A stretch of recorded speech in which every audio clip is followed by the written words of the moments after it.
Di Jakarta aku rasa bisa orang saling nggak suka tapi kerjasama karena itu menguntungkan. Wah, iya.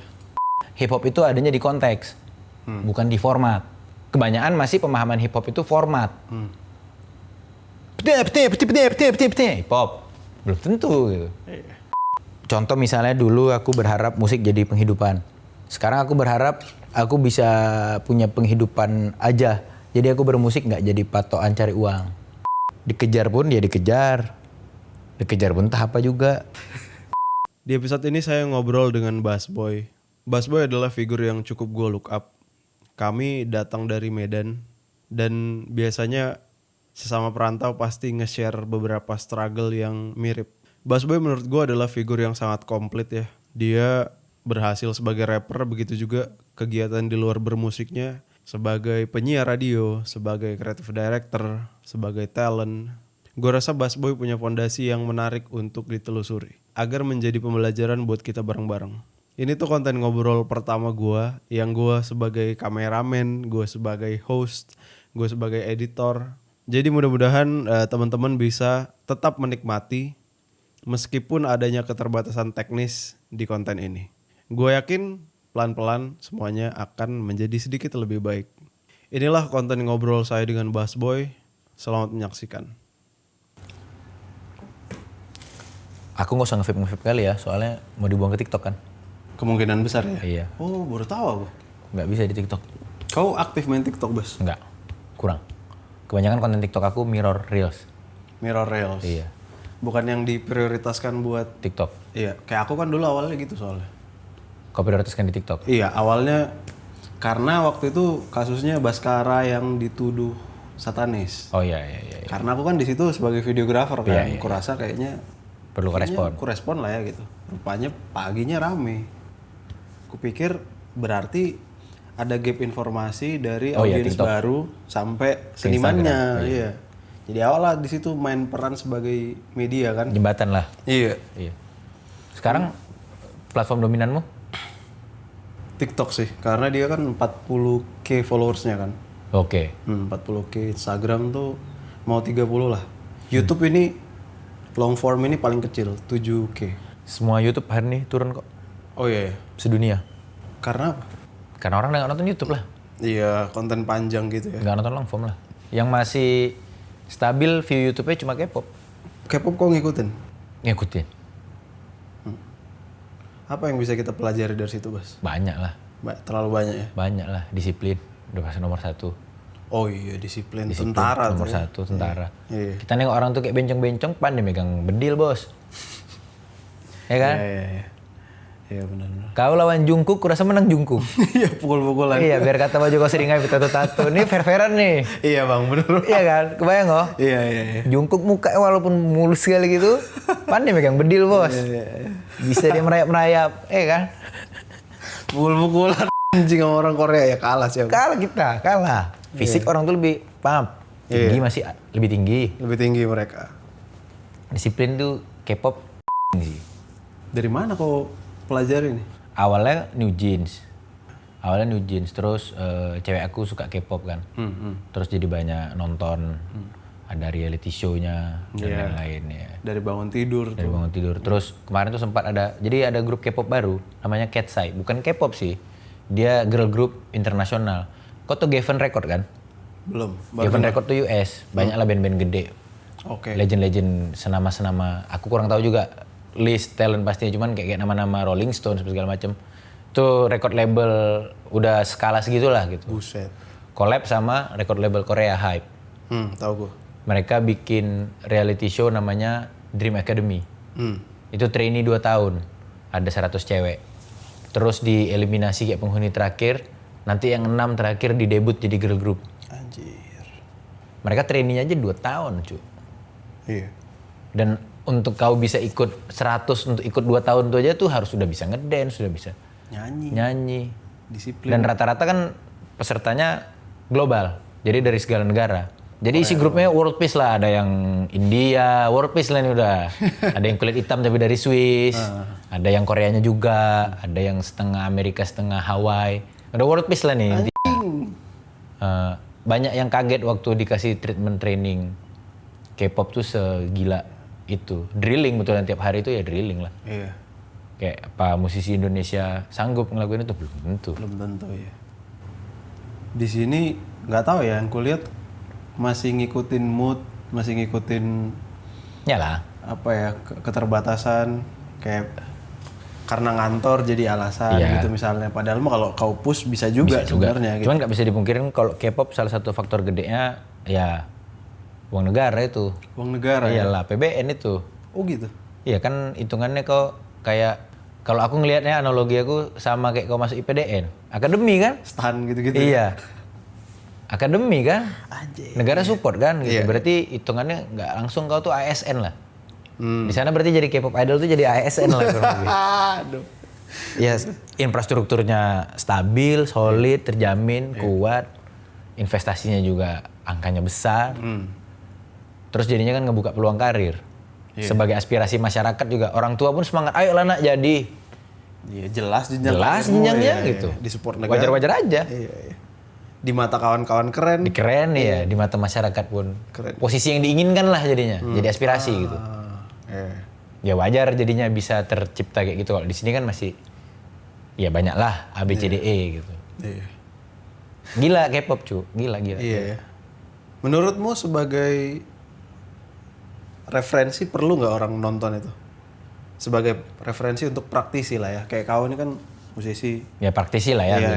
semua. Perlu kurasa ya untuk nengok K-pop, maksudnya terutama sebagai benchmark. Kalau kita nge-benchmark ke Amerika, di satu sisi kadang aku ngerasa kayak jauh kali. Kejauhan ya.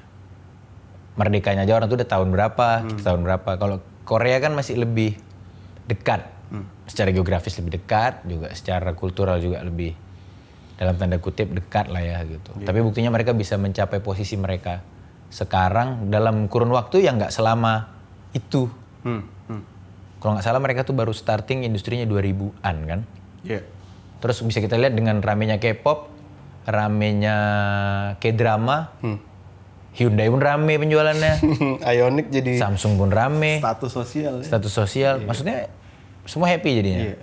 Karena mereka udah bisa ekspor kultur. Di sini orang ngomong culture nggak tahu artinya apaan. Culture, babi. Iya. Kau kan S2 komunikasi nih. Nggak lulus, DU. DU. Salah di mana nih penggunaan culture-nya? Kultur kan itu. Kultur budaya. Serapan gitu, jadi iya. culture kan. Iya. Di sini kan jadinya kayak Gaul ya. culture tuh gaul sama dengan gaul gitu. Walaupun ya sebenarnya menurut gua kayak kalau kita misalkan balik ke zaman kerajaan dulu, orang yang gaul pasti orang yang berbudaya kan.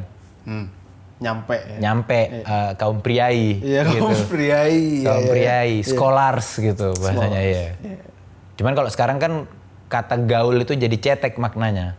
Sebatas nongkrong banyak kawan dan pakai pakaian terkini gitu. Ya zamannya juga sih yang Iya. Twist ya. getwis sih. Iya sih. Menurutmu udah menyelesaikan tujuannya album itu? Bisa dibilang sudah ya si album Adulting for Dummies. Karena put you on the radar dan ekonomi segala macam gitu ikut juga. Secara itu iya kurang lebih. Dibilang cukup juga karena kalau kita pandang itu sebagai produk banget gitu. Produknya juga udah habis masa milkingnya lah. Masih bisa sebenarnya, cuman udah bukan yang seger itu untuk di Tarik terus ya. milking. Iya, iya. Ya kita udah harus kasih produk Materi baru iya. gitu. Kalau ini kacamata produk aja nih, buang kacamata seni lah gitu. Ya karena nggak bisa kita pungkirin nggak terima-terimanya kita sebagai seniman, musisi di mata orang yang kita buat cuma SKU bro. Iya ya. Ya iyalah, itu kan karya kali di mata kita yang buat. Mata orang mana bisa kita paksa. Karya nih ya, ini karya ya anjing ya weh.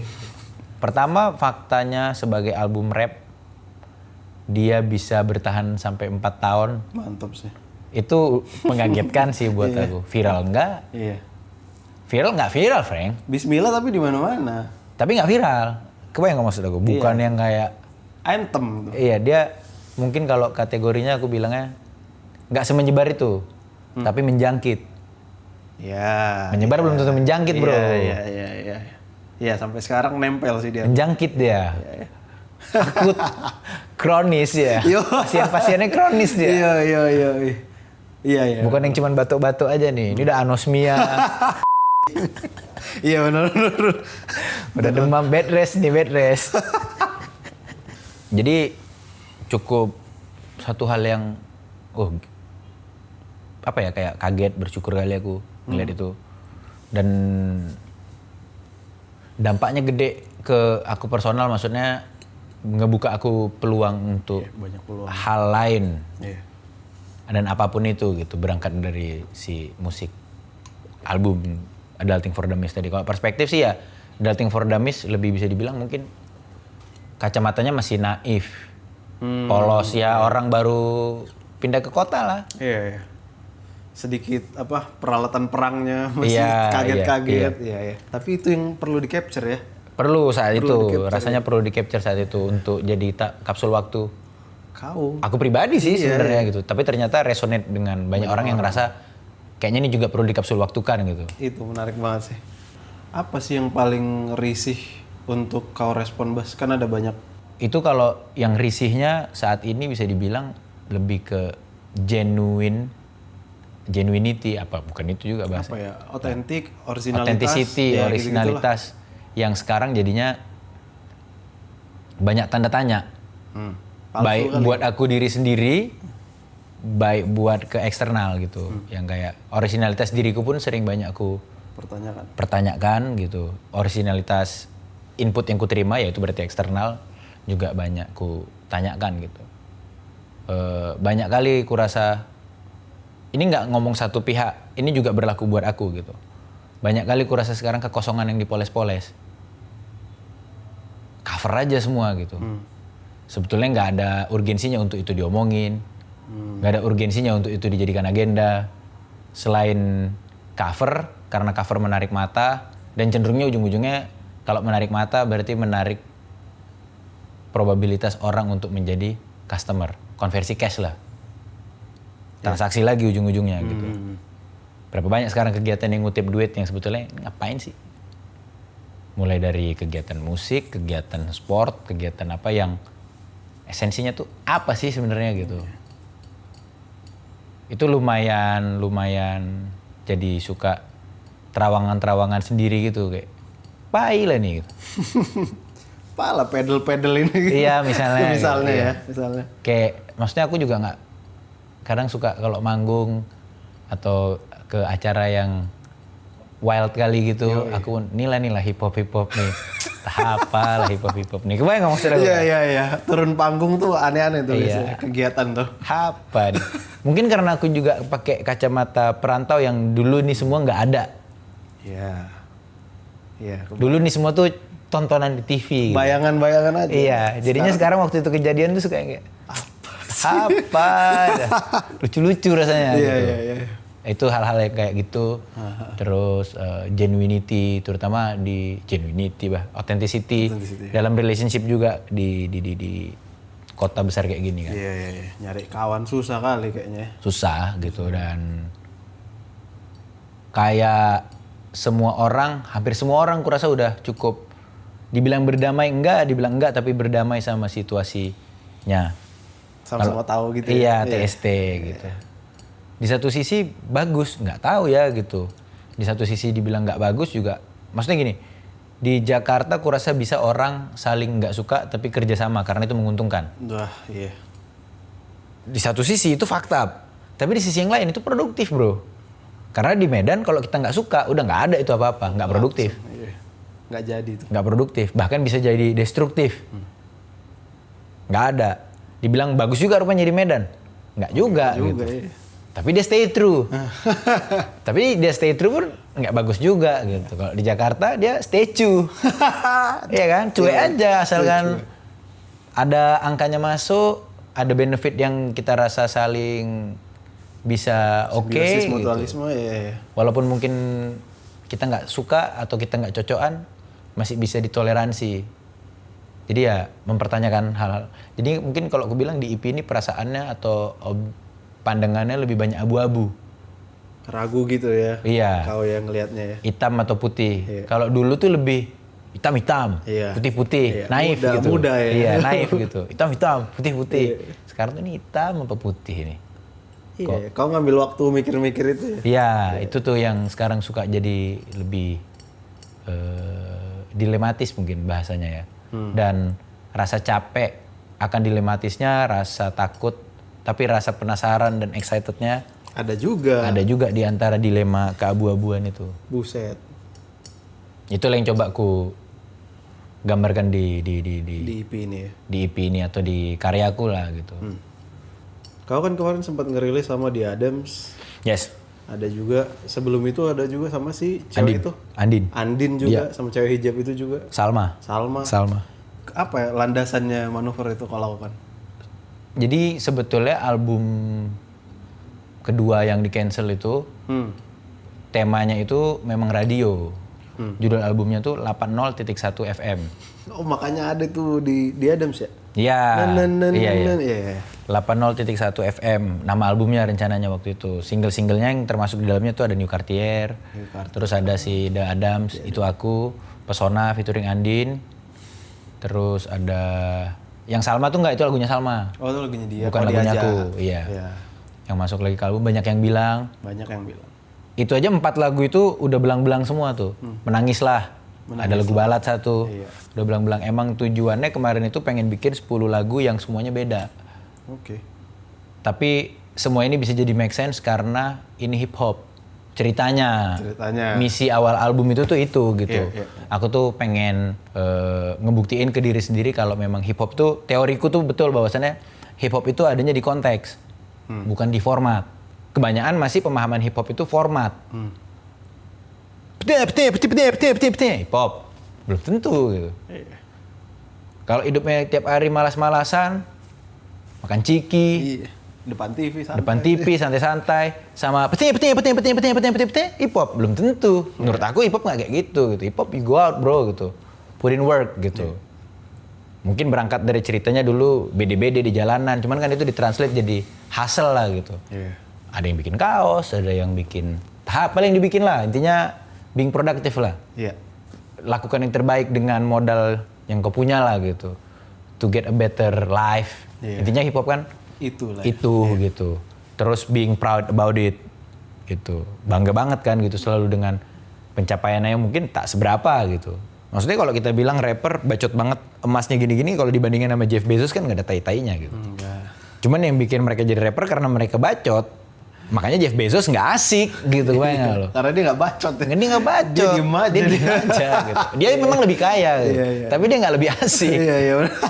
Lu nggak akan niru bajunya Jeff Bezos gitu. Iya, nggak nyampe gitu. Iya gitu, jadi lebih kaya memang gitu. Rapper-rapper ini kan makanya gue bilang tadi, mungkin pencapaiannya nggak seberapa kalau kita compare. Balik lagi kita compare pun nggak ada habis-habisnya. Iya. Itu kan about being proud of your progress lah, kurang lebih gitu.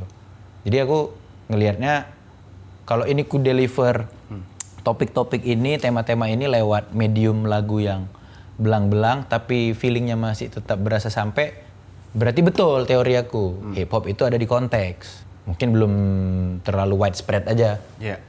Teori ini ya. Teori ini relevansinya gitu. Iya. Benar. Berteori buat apa?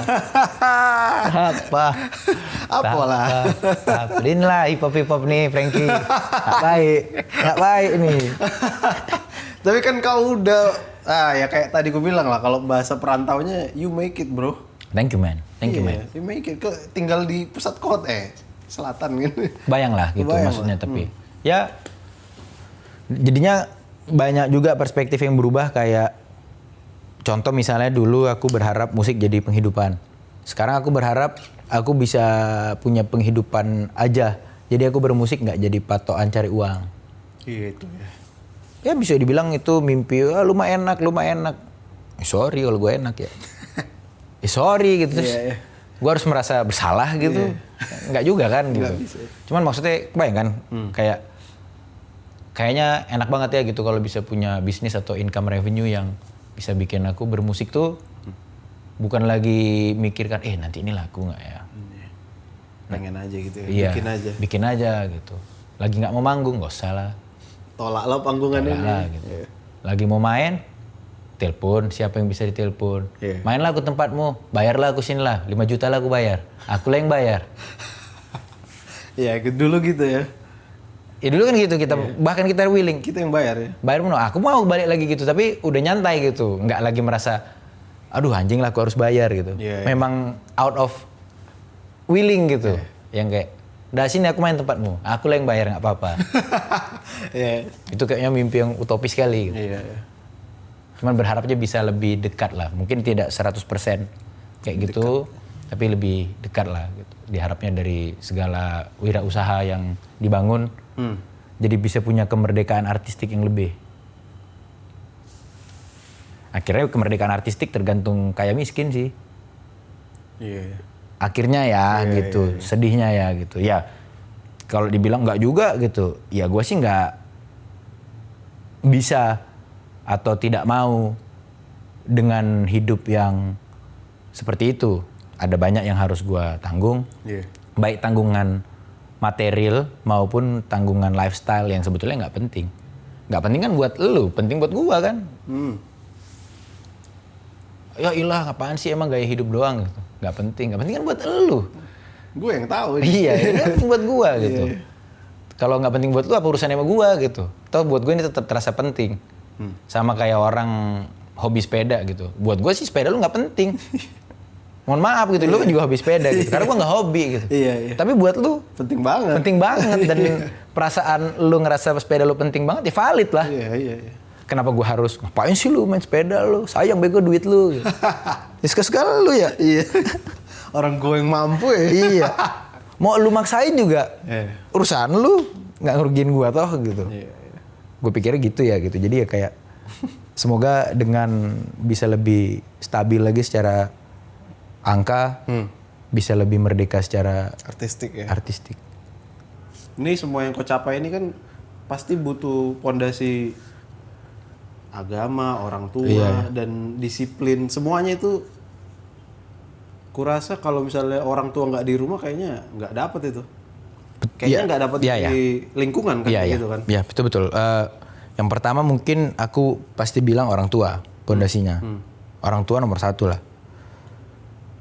Didikan orang tua. Dan aku cukup beruntung untuk jadi anak yang orang tuanya memenuhi job desk-nya. Mantap kali. Mungkin karena orang daerah juga kita Frankie. Iya ya. Persentase orang tua memenuhi job desk-nya sebagai orang tua lebih tinggi. Di kota besar ini mungkin dia ada di rumah tapi emotionally absent. Kemana dia? Atau mungkin dia ada di rumah tapi perilakunya tidak seperti ayah. Tekanan, stres gitu. Atau yang terlalu, let's say juga kadang terlalu loose. Jadinya anak tidak melihatnya sebagai ayah gitu. Anak melihatnya sebagai abang-abangan. Ada juga kan yang kayak gitu. Banyak juga kasus-kasus kita lihat sekarang juga yang orang tua punya anak umurnya udah cukup besar secara angka tapi secara behavior dan emosional role dia tuh dia jadi anak di rumah itu. Banyak kan? Diasuh jadinya ya. Dia yang diasuh sama anak yang lagi butuh asuhan. Banyak gitu di kota besar. Jadi ya kurasa itu berpengaruh besar dan sebuah privilege lah akhirnya untuk bisa punya kesempatan. Bukan berarti dengan keadaan minimnya itu jadi persentasenya kecil ya buat berhasil. Jadi tidak mungkin atau jadi mustahil gitu. Banyak banget kan orang yang lebih berhasil lagi dari gue tapi dari start lebih hancur lagi dari gue. Banyak banget. Banyak lah ya. You name it lah, throughout the history bro gitu. Mau nonton biografinya, biopiknya juga lengkap lah. Banyak gitu. lah ya. Cuman intinya ya kita cuma sama-sama usaha bikin hari ini lebih baik dari kemarin aja ya. Pondasi agamamu pun mantap, Bas. Balik lagi ke orang tua. Orang tua juga tuh ya. Balik lagi ke orang tua. Dulu sempat di sekolah kan SDIT ya. SDIT cukup intens lah bisa dibilang pelajaran agama tuh. Walaupun by praktik ya tahu aja lah kita ya kayak mana. Ya. Tapi at least ada knowledge lah. Minimal lah buat aku gitu. Minimal ada knowledge. Jadi ada batasnya lah ya. Ada batas. Ini kayaknya aku kelewatan ya gitu. Ya kalaupun aku kelewatan menurut aku nggak sebagai justifikasi. Seenggaknya aku acknowledge, aku tahu, aku aware aku kelewatan. Iya. Ada orang kan kelewatan nggak aware dia kelewatan gitu. Bahkan dijustifikasi, dicari pembenarannya. Aku kan ABCD, Iya. Twitter lah. Aku kan gitu. Udah pasti keakuan kan. Paling depan aku kan. Kau kan enak, Iya, kan lagi. kau kan, Aduh, gitu. Nggak gitu bang. Ya kalau pondasi sih itu aja sih ya sebenarnya. Rumah sama Spiritual itu ya. spirituality tadi mungkin. Sisanya udah banyak nabil di luar lah gitu. Karena growing up juga aku kan anak tunggal. Jadi kebanyakan interaksi sama manusia ya di luar, Iya. di lingkungan sekolah gitu. Mungkin itu juga yang bikin aku sebagai karakter cenderung dinilai atau berperilaku ekstrovert. Ajan cu, istirahat bentar lah kita. Aman. Aku ngeliatnya gini Bas, banyak orang yang dihadapin sama harus ngapain tapi nggak berani. Ada monsternya nih di depan dia.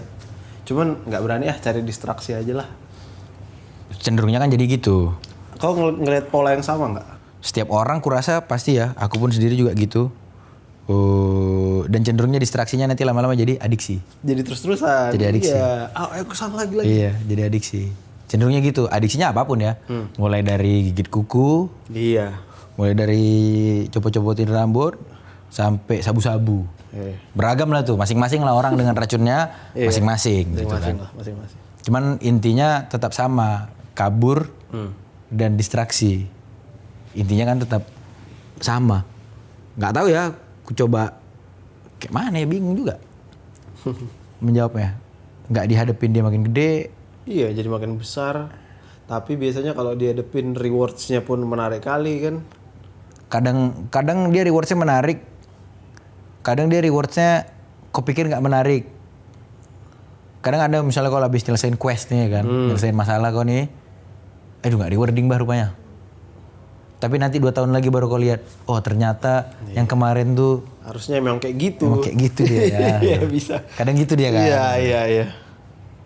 Nggak langsung kita, Ah, mana nih reward aku gitu. Kadang kan masih ada yang kayak, aku udah capek-capek nih. Entahlah ngerjain apapun itu masing-masing lah kan. iya, kau lah yang tahu. Kau lah yang tahu. Capekmu itu. Capekmu itu. Semua orang capek lah yang pasti. Iya. Kau dengan ngebangun mediamu Sendiri dari nol. bangun personamu lagi. Aku dengan ngebangun si dunia Basboy Tahapa tuh. Udah mantap kok Bas, udah tenang lah. Jarang, aku kan ketemu orang banyak sekarang ya. Jarang yang kulihat udah cukup di setiap aspek lah. Kau lah tuh artistikmu cukup, sebagai perantau sudah cukup, sebagai anak jadi kau. Legasimu ada gitu, artistikmu jelas. Banyak orang yang kutemuin kadang-kadang kalau udah kenal terlalu dekat, kita tahu nih dia ada masalahnya, cuman nggak dikelarin. Oke, Jadi lama-kelamaan, oh ya pantes lah lu di sisi itu aja. begitu. Iya, kalau aku lihat dari kita ketemu aja udah jauh, Bas. Waktu aku Thank you, nganter man. di Froyo itu. Froyo. Sama ini mungkin bisa kau rasa kalau nanti waktu ngedit video ini di Froyo kan aku emosional kali. Oh iya? Berbicara maksudnya bla bla bla bla.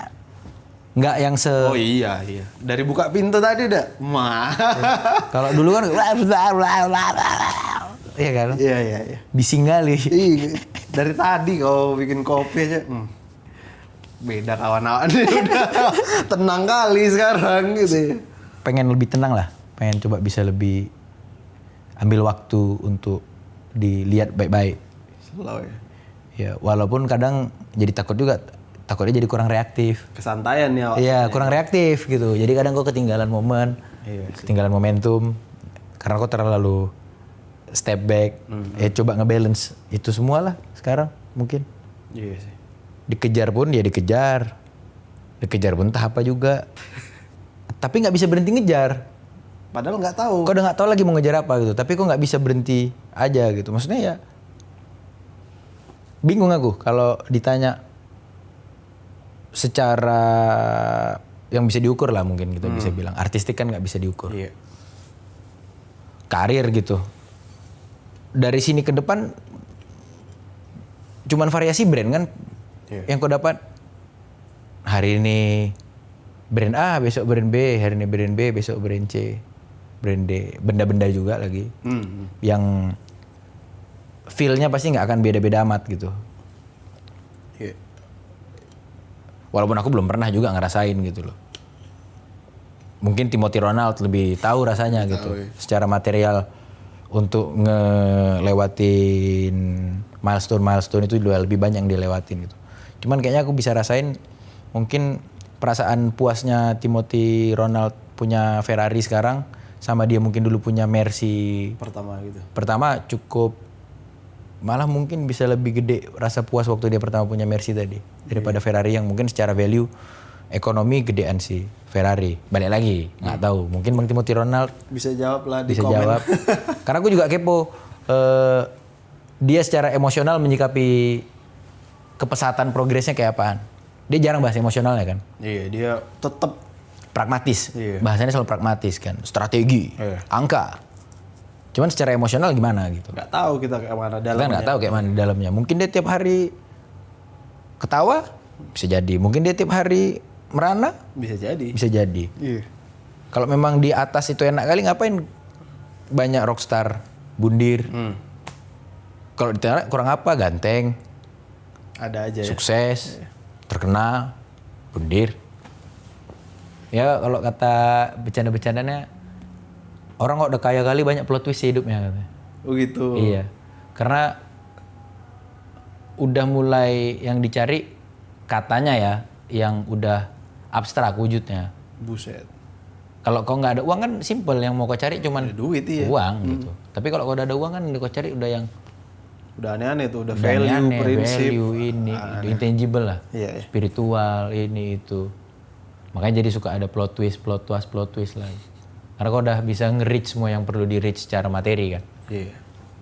Tinggal batin lah, terserah. Batin lah. Emang kita balik lagi, aku bilang tadi, mungkin orang yang pertama kali beli Mercy harga 400 juta, terus dia makin sukses lagi dia bisa beli mobil harga 4M. Mungkin rasa kepuasannya bisa jadi lebih puas waktu dia pertama kali bisa dari 0 sampai Mercy pertama. Daripada Mercy pertama ke Ferrari. Aku juga nggak tahu, ini cuman terka-terkaan aja, asumsi, karena aku juga belum pernah nyampe situ. Iya. Cuman kayaknya ya nggak jauh-jauh beda lah. Apalagi kalau pencapaiannya berupa angka materi yang bisa diukur. Ya. Biasanya kepuasannya cepet wash off. Ya kan, cepet wash off. Kalau dibilang secara spiritual juga masih banyak hal yang harus dibenahi. Kalau secara artistik juga banyak lah, unlimited gitu yang bisa mau dibuat gitu. Nggak terbatas ya. Buat patung, buat tahap lah mungkin kan, atau buat album anak mungkin, atau buat lagu instrumental mungkin. Kayak Andre 3000 tiba-tiba lagunya suling aja. Iya. Iya kan, nggak laku pun nggak peduli, nggak open, nggak sakit kepalanya tuh, nggak laku, Angka kayak mana nggak peduli. cuek. Iya. Iya. Cuek. Ya itu tadi juga yang pengen coba dikejar, kemerdekaan Artistik. tadi. Kayaknya enak kayaknya ya. Gitu. Udah di sana enak atau enggak? Taunya nanti waktu udah di sana lah. Iya. Sekarang belum bisa jawab. Belum bisa jawab.